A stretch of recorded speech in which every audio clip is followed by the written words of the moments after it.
Hi, Rajnish Srivastava, Pathfinder Classes, the best coaching center in the field of mathematics and statistics. आज हमने जो topic आपके सामने लाया हुआ है वो टॉपिक है लीनियर अलजेब्रा का।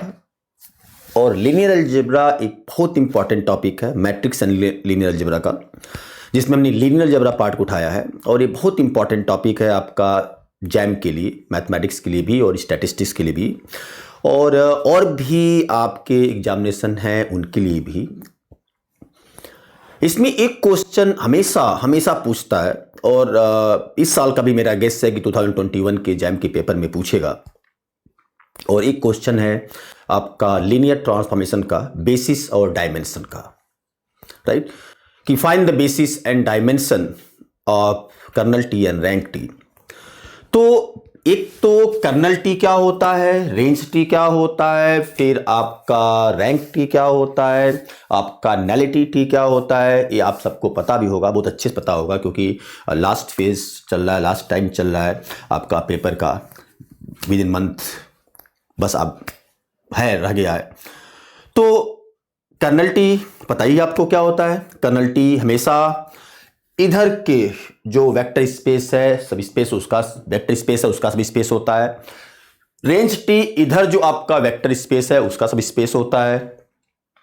कर्नल टी इस वेक्टर स्पेस का ओ एलिमेंट जो इसकी 0 पे मैप करता है, ठीक है। रेंज टी इधर के एलिमेंट का इधर का इमेज सेट होता है, ठीक है। ये सब कुछ आपको बहुत अच्छे से पता है। मैं आज जो क्वेश्चन लेकर आया हूं आपको, और इसको एक तो पहले सब्जेक्टिव कर लेते हैं जिससे आपका फंडा क्लियर हो जाएगा, और दूसरा फिर इसको बाय ट्रिक करेंगे शॉर्टकट में कि कैसे फाइंड आउट करते हैं। अगर डायमेंशन जनरली आप देखेंगे पेपर के अंदर, तो कभी भी पेपर के अंदर आपका बेसिस नहीं पूछता है, क्योंकि बेसिस वाला पार्ट थोड़ा सब्जेक्टिव हो जाता है। हमेशा डायमेंशन पूछेगा, find the dimension of kernel T, find the dimension of range T, या nullity T equal to this, rank T equal to this, that is dimension, right. ये यही पेपर में आता है। और डायमेंशन के लिए एक बहुत छोटा सा ट्रिक बताएंगे आप लोगों को, बहुत छोटा सा ट्रिक बताएंगे कैसे फाइंड आउट करेंगे। लेकिन आप लास्ट तक मेरे साथ बने रहिएगा और आपके लिए बहुत फायदा होगा। और सब्सक्राइब करना नहीं भूलिए, सब्सक्राइब कर लेंगे, आपके पास सबसे पहले पहुंचने की कोशिश करूंगा, क्योंकि हर दिन कुछ ना कुछ आप लोगों के लिए दे रहा हूं। अच्छा रहेगा आपके लिए, कोई इसमें स्वार्थ नहीं है। टारगेट ये है कि आप सभी लोग आईआईटी पहुंच जाए, अच्छे से अच्छे आईआईटी में, ठीक है। चलिए मैं स्टार्ट करता हूं कि एक आपका क्वेश्चन है, that is the very very important for the 2021, कि टेट let T such that r cube to r cube be a linear operator. Linear operator इसलिए मिला है, अगर v से v में जाते हैं डायमेंशन सेम होता है तो हम उसको, कार्डिनलिटी सेम होता है तो उसको हम operator, linear transform, that is called the linear operator. तो टी r क्यूब से r क्यूब में जा रहा है, तो this is the linear operator defined by t of x y z equal to x plus 2y minus z y plus z x plus y minus 2z, and then we have to find out the basis and dimension of kernel t and range t। Basically आपका paper में होता है nullity T and rank T, और nullity मतलब dimension of kernel T, और rank T मतलब dimension of range T. और basis नहीं पूछेगा ऑब्जेक्टिव में, और हमेशा डायमेंशन पूछेगा। और डायमेंशन बताऊंगा आपको एक छोटे से ट्रिक से, लेकिन वो पहले सब्जेक्टिव कर लेते हैं, और लास्ट में मैं ट्रिक बताऊंगा क्या होता है। और आप क्वेश्चन को विद इन 30 मिनट्स के अंदर, 40 मिनट्स के, सॉरी 30 सेकेंड और 40 सेकेंड के अंदर कैसे इसको आप सॉल्व करेंगे। तो मेरे साथ बने रहिएगा, आपके लिए है। ओके, पहले सब्जेक्टिव थॉट, डेफिनेशन पता ही आपको, ठीक है, कि राइट कर्नल टी के डायमेंशन को नलिटी बोलते हैं, और रेंज टी के डायमेंशन को रैंक टी बोलते हैं। तो ये भी पेपर में कह सकता है find the rank T and nullity T. Okay, जब भी आपको कर्नल, अगर रेंज टी भी दिया हुआ है, अगर डायमेंशन रेंज टी का भी पूछा हुआ है, तो कभी भी आप रेंज टी का डायमेंशन नहीं फाइंड आउट करो, ज्यादा अच्छा रहेगा आप कर्नल टी का डायमेंशन फाइंड आउट कर लो, और यहां पे जितना डायमेंशन उसमें से उसको माइनस कर दो, तो रेंज टी डायमेंशन निकल जाएगा बाय सिल्वेस्टर्स लॉ। सिल्वेस्टर्स लॉ कर सकते हो, या बाय डायमेंशन थ्योरम कर सकते हो, या बाय रैंक नलिटी थ्योरम कर सकते हो। तीन आपका रिप्रेजेंटेशन है, तीन नाम है इसका, आइदर सिल्वेस्टर्स लॉ, या डायमेंशन थ्योरम, या rank nullity theorem, that is rank T plus nullity T equal to dimension of V, that is called the rank nullity theorem और डायमेंशन थ्योरम और सिल्वेस्टर्स लॉ। ओके, आप kernel T का dimension find out करने की कोशिश करो, इसका basis find out करो, ये निकल जाएगा तो ये अपने आप निकल जाएगा। कैसे करेंगे? सबसे बढ़िया तरीका, let X Y Z belongs to kernel T. Kernel T इधर होता है, आर क्यूब का है तो X Y Z, X Y Z belongs to kernel T, this implies T of X Y Z equal to 0 0 0, right? And this implies what is t of xyz? T of xyz is nothing x plus 2y minus z, y plus z, and x plus 2y minus, sorry, x plus y minus 2z equal to 0 0 0, ठीक? And this implies x plus 2y minus z0, y plus z0, x plus y minus 2z equal to 0। ये आपका concept हो गया। मतलब concept क्या, जो definition जो आपने पढ़ा है वही से लिखा कि कर्नल टी इधर होता है, आर क्यूब मतलब इधर के वेक्टर स्पेस है उसका सब स्पेस होता है। तो let X Y Z belongs to kernel T, this implies T of X Y Z, V का ओ एलिमेंट जिसका इमेज इधर की आइडेंटिटी या जीरो पे जाता है, वो सारे एलिमेंट कर्नल टी बिलोंग करते हैं। तो let X Y Z belongs to kernel T, this implies T of X Y Z equal to 0 0 0, this implies T of X Y Z दिया हुआ है, this equal to 0 0 0, this implies this 0 this 0 this 0। अब आप अगर इस part को अगर आप देखेंगे, इस पार्ट को, तो मैं सिंपल एक छोटा सा यहाँ पे कॉन्सेप्ट बताते हैं, छोटा सा, और इसी से आपका सारा काम हो गया, कंप्लीट हो जाएगा क्वेश्चन। ठीक से समझिएगा, ये आपका है homogeneous system of equation.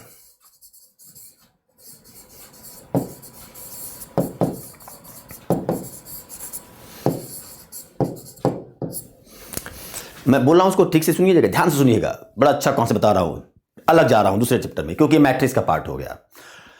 Homogeneous system of equation ये होता है नल स्पेस के लिए, right? Null space, null space, null का दूसरा नाम कर्नल स्पेस। नलिटी बोलो, dimension of null, null null null के डायमेंशन को नलिटी बोलते हैं, या कर्नल, दोनों नाम होता है, नल स्पेस या कर्नल। ठीक है, तो homogeneous system equation basically null space के पार्ट होते हैं, राइट? और होमोजीनियस सिस्टम ऑफ इक्वेशन का जो डायमेंशन होता है, मतलब नल स्पेस का जो डायमेंशन होता है, पहले चीज नल स्पेस होता कहां पे? होमोजीनियस सिस्टम ऑफ इक्वेशन के लिए होता है। और नल स्पेस का जो डायमेंशन होता है वो होता है नंबर ऑफ फ्री वेरिएबल्स। जितने फ्री वेरिएबल होंगे होमोजीनियस सिस्टम ऑफ इक्वेशन के अंदर, उतना ही नल स्पेस का डायमेंशन होगा, मतलब उतना ही कर्नल टी का डायमेंशन हो जाएगा, राइट? हो गया क्लास में क्वेश्चन।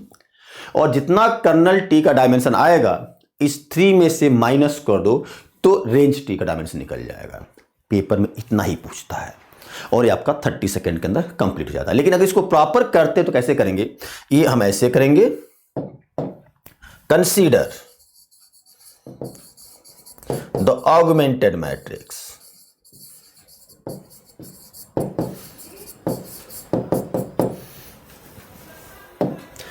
is to O मतलब 0, that is this is equal to ये 1 2 minus 1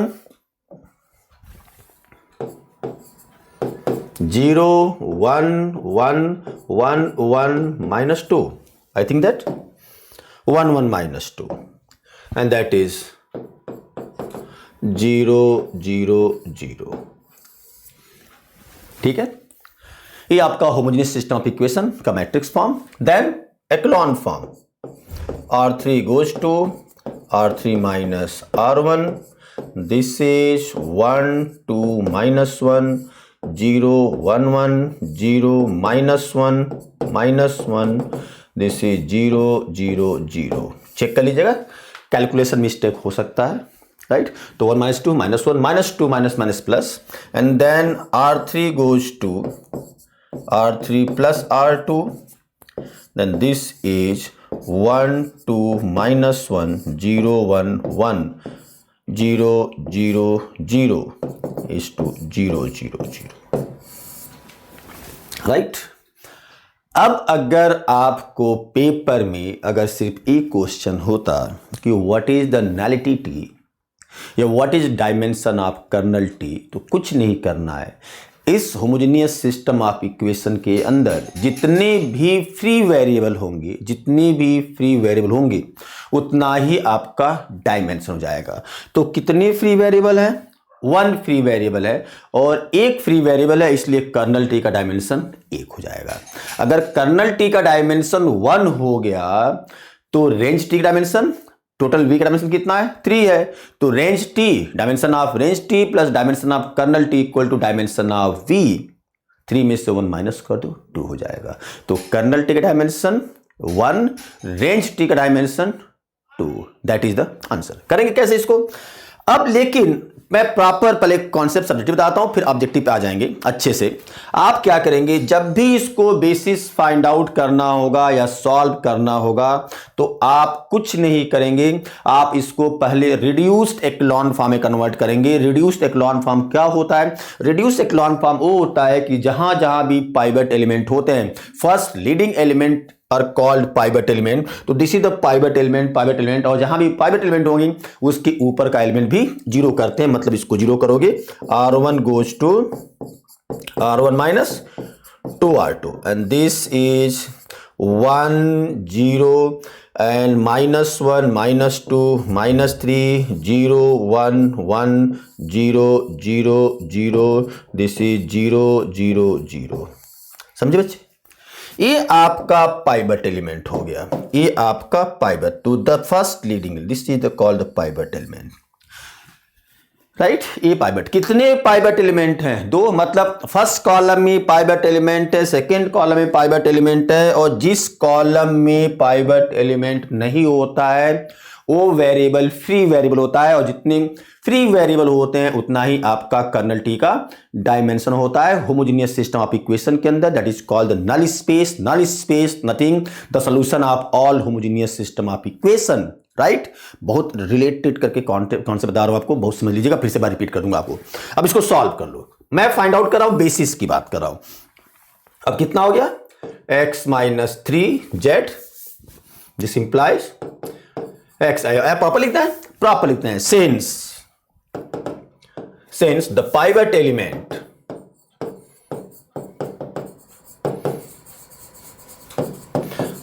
are in first and second column, therefore x and y be the free variable and be the basic variable,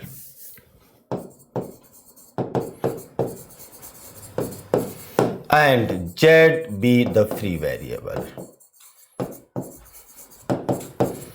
and therefore let z equal to k, right। First और second column में pivot element है, इसलिए x और y दोनों basic variable कहलाएगा, और third column में pivot element नहीं है तो z आपका फ्री वेरिएबल कराएगा। और फ्री मतलब कुछ भी ले सकते हो, suppose this is the key, and therefore x - 3z equal to k 0,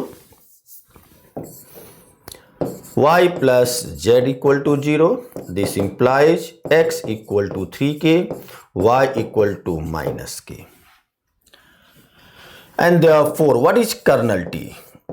Kernel t the thing that is the span by किससे कि कॉमन, और 3 - 1 1, and therefore basis of kernel t, right, this is, चलो, and therefore dimension of kernel t,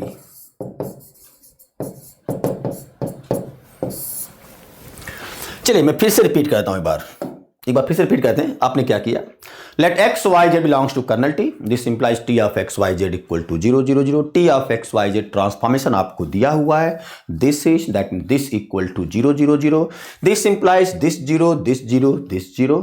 ये homogeneous system of equation है, और homogeneous system of equation की जो solution होते हैं वो नल स्पेस को डिफाइन करता है। और नल स्पेस का सिंपल फंडा कि अगर आपका डायमेंशन पूछता है कि what is dimension of null space या कर्नल टी का दूसरा नाम नल स्पेस भी डिफाइन करते हैं। नल स्पेस का टी कुछ नहीं करना, जितने फ्री वेरिएबल होते हैं दैट इज डायमेंशन। आप इसको सिंप्लीफाई कर दो, ऑगमेंटेड मैट्रिक्स के फॉर्म में लिख दो। ऑगमेंटेड मैट्रिक्स फॉर्म में लिखोगे ये आ गया, ये आपका पाइवट एलिमेंट, फर्स्ट और सेकंड कॉलम में पाइवट एलिमेंट है, इसलिए आपका जो थर्ड कॉलम में जो वेरिएबल होगा वो आपका फ्री वेरिएबल हो जाएगा। तो x और y बेसिक वेरिएबल है, z फ्री वेरिएबल है, z को आप के डिफाइन करो, उसके थ्रू आप ये फाइंड आउट, ये हम फाइंड आउट किए हैं। अगर बेसिस पूछता है तो स्पैनिंग हो रहा है, कोई भी सिंगलटन सेट एक ही वेक्टर है, नॉन जीरो है, तो हमेशा लीनियरली इंडिपेंडेंट होता है। और स्पैनिंग और लीनियरली इंडिपेंडेंट दोनों मिलाकर के बेसिस फॉर्म करता है। तो दे फॉर्म अ बेसिस, तो ये बेसिस हो गया। और जितने एलिमेंट बेसिस में होते हैं, कोई भी सेट जितने वेक्टर से बेसिस फॉर्म करता है उतना उसका डायमेंशन होता है। तो डायमेंशन कितना हो गया? 1 हो गया। अब अगर इसको आप ऑब्जेक्टिव सॉल्व करेंगे, ऑब्जेक्टिव ही तो हो गया सब्जेक्टिव, तो ऑब्जेक्टिव जब सॉल्व करेंगे तो आप कुछ नहीं करेंगे, ये जो दिया हुआ है आप सीधे कर्नल टी के लिए कुछ नहीं करना है, direct this zero this zero this zero objective solve करेंगे। ये सब्जेक्टिव पार्ट हो गया। जब आप ऑब्जेक्टिव सॉल्व करेंगे तो इतना डिटेल लिखने की जरूरत नहीं, इतना प्रॉपर लिखने की जरूरत नहीं है, क्योंकि ऑब्जेक्टिव में टाइम बचाना होता है। तो आप सीधे लिखोगे, आपको दिमाग में चाहिए कि कर्नल टी का मतलब क्या होता है कि X Y Z kernel T लेंगे तो T of X Y Z zero होगा, मतलब एक पूरी वैल्यू जीरो होगा, जीरो मतलब हर एक एलिमेंट जीरो होगा। तो सीधे this zero this zero this zero, ये आपका होमोजेनियस सिस्टम ऑफ इक्वेशन हो गया। इसको सीधे ऑगमेंटिव मैट्रिक्स के फॉर्म में लिखो और देखो कितने इसके अंदर फ्री वेरिएबल हैं। जितने फ्री वेरिएबल होंगे, फ्री मतलब उसके अंदर पाइवट एलिमेंट नहीं होना चाहिए, तो जितने फ्री वेरिएबल हैं उतना डायमेंशन हो गया। अब इसके अंदर एक फ्री वेरिएबल आया है तो इसका डायमेंशन 1 हो गया। और रेंज टी का डायमेंशन फाइंड आउट करना है, तो dimension of kernel T plus dimension of range T equal to dimension of V. तो डायमेंशन ऑफ कर्नल टी 1 और plus dimension of range T equal to V का dimension 3 है, तो range T dimension 3 में से 1 को माइनस कर दो, सीधे आपका आंसर आ गया। तो अगर सीधे क्वेश्चन में कहता है कि डायमेंशन फाइंड आउट करो या नलिटी टी करो, तो नलिटी टी 1 हो गया और रैंक टी 2 हो गया। ठीक है, सीधे आपका आंसर आ गया, मतलब विद इन 30 सेकेंड। लेकिन अगर बेसिस की बात करता है, बेसिस की, तब आप होमोजेनियस सिस्टम ऑफ इक्वेशन आपने लिखा, ये सॉल्व किया, हमेशा रिड्यूस्ड एक्लॉन फॉर्म में कन्वर्ट करिएगा। ये आपने पढ़ा होगा what is echelon form and what is reduced echelon form. तो ये आप इसको रिड्यूस्ड एक्लॉन फॉर्म, इसमें रिड्यूस्ड, ये हम बोल रहे हैं यहां पे रिड्यूस्ड एक्लॉन फॉर्म।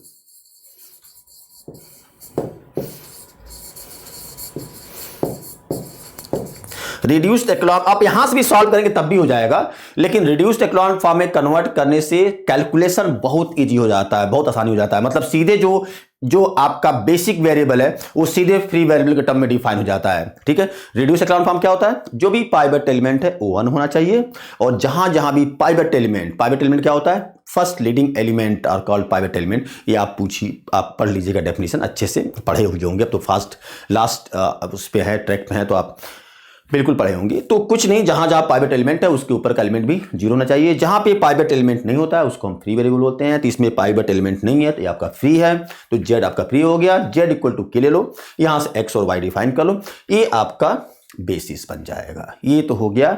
अगर बेसिस पूछता है तब हम इतना करेंगे, अगर बेसिस नहीं पूछता है ना तो एक फ्री वेरिएबल है, डायमेंशन 1 हो गया। तो what is the dimension of kernel T? Number of free variable. तो लिख लीजिएगा आप, dimension of kernel T equal to number of free variable.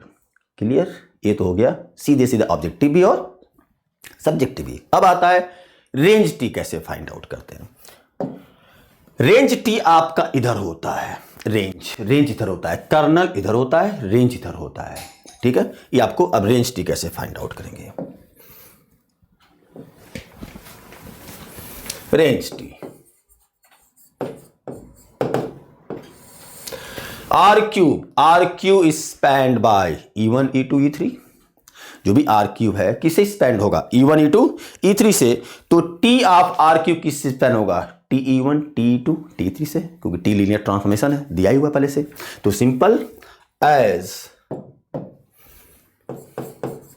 मैं प्रॉपर सब्जेक्ट बता रहा हूं, R cube spanned by E1 E2 E3, therefore TR cube equal to spanned by TE1, TE2, TE3, right. ये हो गया E1, E2, E3 that is standard basis. अब आप TRQ find out, मतलब ये हो गया, तो TE1 फाइंड आउट करें। What is TE1? TE1 मतलब T ऑफ 100, T ऑफ 100 यहां से T ऑफ 100 मतलब x को 1 से रिप्लेस करो, y और z को 0 से रिप्लेस करो, तो 1 0 1, तो ये आपका हो जाएगा 101। तो this is 101। T of E2 that is T of 010 that is x and z replaced by this, y replaced by 1, so this is 2 comma 1 comma 1, so this is 211, so this is 211, and T of E3 nothing, that is T of 001, this equal to, ये आपका हो जाएगा -11 -2, this is -11 -2, ठीक है। ये आपका concept हो गया, ठीक है। अब कुछ नहीं करना है, T ऑफ RQ मतलब जो आपका रेंज सेट है दैट इज स्पैन बाय किसके थ्रू, जो वेक्टर TE1 TE2 TE3 है, ये आपने लिख भी दिया हुआ है। अब कंसीडर कर लो, right, consider row reduced echelon form, समझिएगा, row reduced echelon form, consider row reduced echelon form. कुछ नहीं करना, that is equivalent to 101 211 -11 -2, right right. आप अगर ध्यान से देखेंगे तो ये जो आपका मैट्रिक्स आता है, मैं ऑब्जेक्टिव बता रहा हूं कि रेंज टी कैसे फाइंड आउट करें, मतलब रेंज टी का डायमेंशन कैसे फाइंड आउट करेंगे।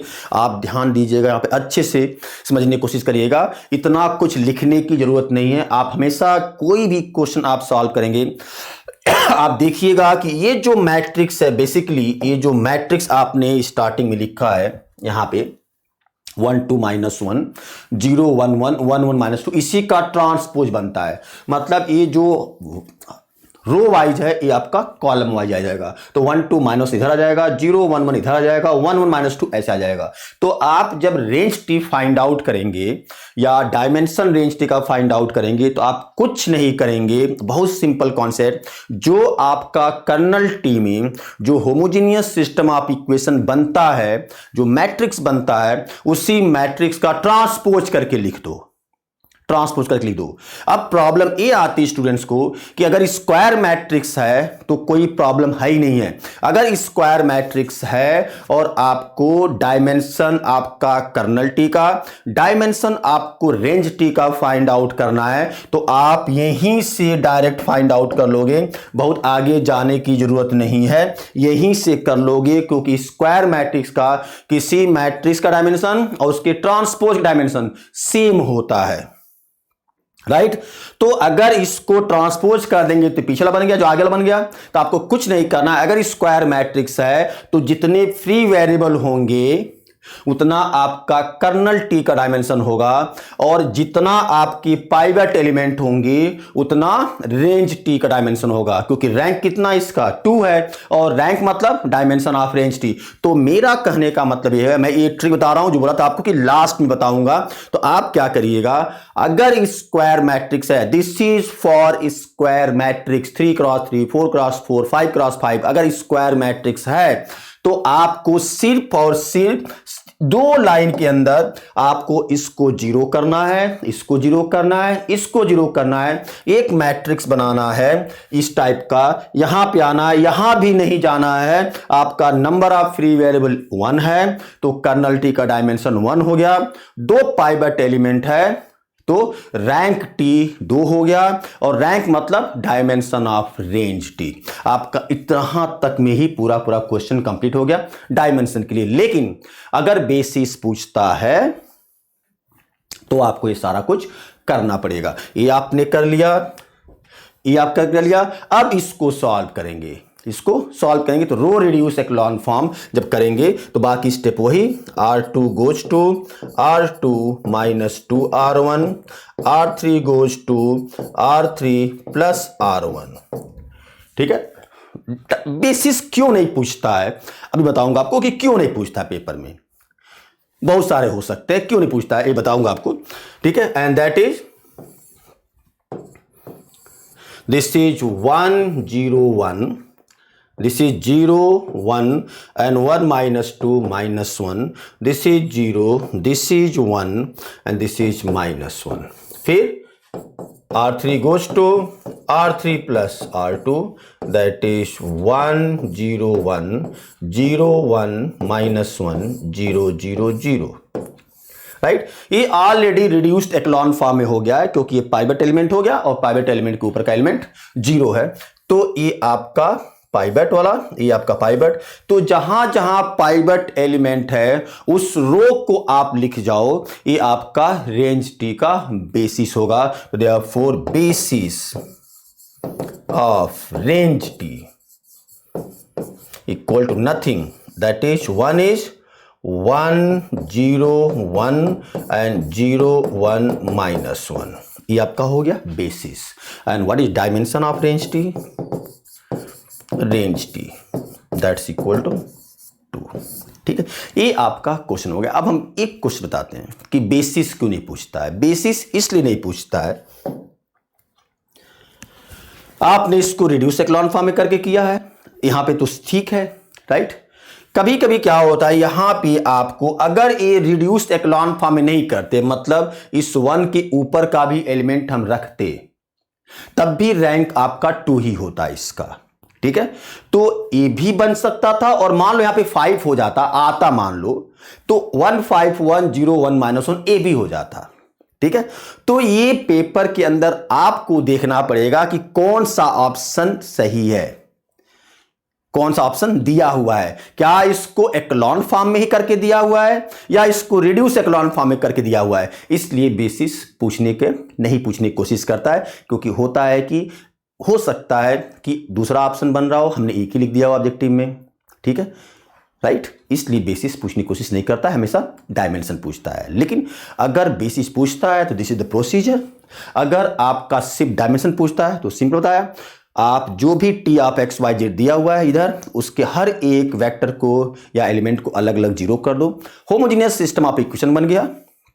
अगर स्क्वायर मैट्रिक्स के फॉर्म में है, सॉल्व कर लो, उसको एक्लॉन फॉर्म में कन्वर्ट कर लो। जितने फ्री वेरिएबल होंगे कर्नल टी का डायमेंशन होगा और जितने रैंक होंगे वो रेंज टी का डायमेंशन होगा, because rank T is nothing dimension of range T. 2 line के अंदर आपका आंसर आ जाएगा। ये आपका ट्रिक है, और अगर बेसिस कहता है तब तो आपको ये करना पड़ेगा ही पड़ेगा। ठीक है, लेकिन ऑब्जेक्टिव है इसलिए बेसिस नहीं पूछते हैं, सिर्फ क्या पूछते हैं, डायमेंशन पूछते हैं। और अभी आपको एक क्वेश्चन में कराऊंगा आपका जो पेपर में आपका आया हुआ है, तो आप पता चल जाएगा कि कैसे पूछते हैं। तो समझ में आया होगा बहुत अच्छे से, I hope so. Bye bye, thank you.